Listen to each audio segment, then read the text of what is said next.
थेट आपण अंतरवाली सराटीमध्ये जाऊयात। आमचे प्रतिनिधी संजय सरोदे यांच्याकडे। संजय, आता जरांगे पाटील यांची प्रकृती कशी आहे?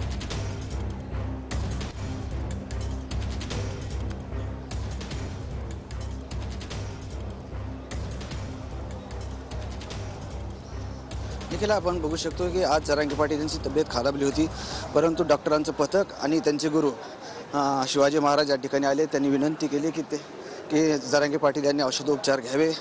त्यानंतर जरांगे पाटील यांना सलाईन लावण्यात आले, परंतु ते सलाईन पूर्ण व्हायच्यातच जरांगे पाटील यांनी ते सलाईन काढून टाकले आणि आवाहन केले की मला सलाईनपेक्षा जी माझी मागणी आहे मराठा समाजाला आरक्षण देण्याची, ती मागणी पूर्ण करा, तरच मी सलाईन घेईन।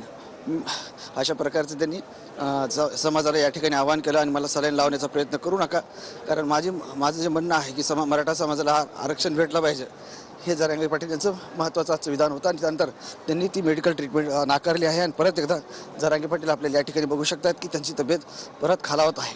निखिला, नक्कीच धन्यवाद एकूणच माहितीबद्दल। थेट आपण जाऊयात, आदित्य ठाकरे बोलतायत।